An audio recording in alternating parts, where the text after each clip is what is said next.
How do you know if you are ready for a sales and marketing system? Well, my name's Brandon Northwick. I run Northwicks Consulting, and there are 4 questions that we answer before we ever launch anything for our clients. The systems that we create generate predictable growth in each of our clients' business. They are like digital assets that are going to be there for you any time of the year. But in order to get these digital assets to produce predictably and then scale at will, we have to answer a couple of questions. So the first question that you have to answer in order to know if you are ready for your own sales and marketing system is going to be, are you going to be profitable? If you start to run paid traffic through a sales and marketing system, are you going to be profitable? Sometimes people come to me with that question. And then we have to go back to the margins, which is exactly what you have to know. So the first thing in order to know will you be profitable is you have to know your margin. If you don't know the amount of profit you're making in order to know how much you're willing to invest to get new business, then you will never be able to measure the positive result that you think you're looking for as a business owner. So instead of looking towards the marketing or instead of looking towards a sales team, look toward your business model and your margin, because your margin is going to really dictate what platform, what strategy, and what type of resources are going to be necessary for you to get the growth you're looking for. Okay, so once you have that question answered and you know your margin, then and only then can you move on to question number 2, which is identifying who really needs what you're offering? Who needs what you're selling? I mean, if you're looking back at yourself thinking, okay, well, I know that there's a large amount of people who need my offer. That's great. I know that's true. But if you can't detail out, oh, well, you know what? There's a 37-year-old woman. There's a 47-year-old man. There's a 33-year-old stay-at-home, whatever it is. But being able to have these different precise avatars that you are marketing to, without that, you're never going to see the real results you're looking for every time. And this is the truth. I'm going to put up some stats. Every time that I put any kind of marketing together for clients after they've been doing this on their own or they've been with another company and they run these general ad campaigns for all their services to everybody who may need it and then try and include that language to everybody throughout the sales process, you're losing everybody. Probably just like how I just lost you. You don't want to talk to everybody all the time. You don't. You want to talk to specific crowds within your market directly and personally and let them know that you understand their actual problem, not by being overly relative, not by being overly sympathetic or looking fake or inauthentic. That's not the point. The point is to really make sure that you understand who your market is. Again, communication, when we think about it, is not you being understood by your market. It's your market feeling understood by you. So once you have the clear definition of the multiple segments that you're going to promote to, and then we reverse engineer their buying behavior, we now can move on to answering question number 3, which is now all about how are you presenting your solution?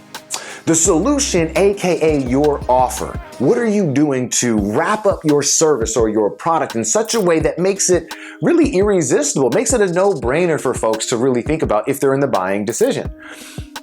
If you don't have that laid out, let me help you out real quick. There are 4 elements to every high converting offer. And the first element is going to be your bonuses or your premiums, your gifts, the extras you're going to give, right? Things that you're going to include. Then you have your guarantee. What are you guaranteeing them? You have scarcity involved, and then you have an IIO, which is your irresistible, intriguing offer. Breaking that down in its own is just another way of saying, what happens if you fall through on your guarantee? What happens if that doesn't happen? What happens if you don't keep your word? Well, you have to have a backup plan. And so typically, if you are somebody who keeps your word, your irresistible offer can literally be the thing that sets them over the fence because it shows how confident you are in delivering results. All right. So once we have the offer identified, which again, let's kind of reverse to know that the offer is predicated on the market and the market is going to really be predicated on what our margin is. How are we going to approach the market? How are we going to get in front of them in such a way that's going to walk them through the sales cycle and then get them to do business with us more often? Well, once we have all that, then we can go into finally the final stage. So the 4th question that you have to ask yourself is, what are you using to make these corrections? 2 things you can use. One type of business owner predominantly in today's world, they're using feelings and their emotions, right? It's not even gut instinct. It's, well, I feel like this should be like this.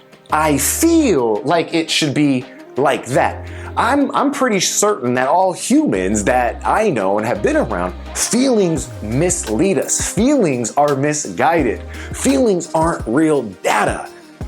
So we have to make sure that when we're making educated decisions on where we're putting our money and how we're floating people through our sales system, that we have to look at the data, the raw numbers that people are showing us that they're interested in. Either how little or how great, it does not matter. That data is giving you what we call feedback. And that feedback now is going to be put into the entire system so that we will be able to analyze everything, step back and go, okay, which one of these are winners? And which one of these are losers?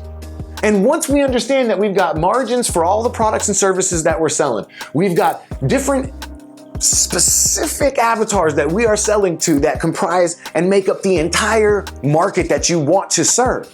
Then we have offers that are going to be tailored to each and individual one of those segments. Guess what happens? Now we get to say, okay, well, which one of those didn't work? Which one of those worked the best? Taking that feedback, making sure we drop the losers and put up the winners, and then pushing it into the new system with some new feedback. So those are the 4 questions that you have to ask yourself in order to know, are you ready to get your sales and marketing system set up? And if you're not sure, you need some help answering these questions, then the Systems to Sales call that I provide for free is going to really be of help to you. We're going to sit down together for about 30 to 45 minutes. We're going to go through your numbers, go through your process, and see exactly what it looks like.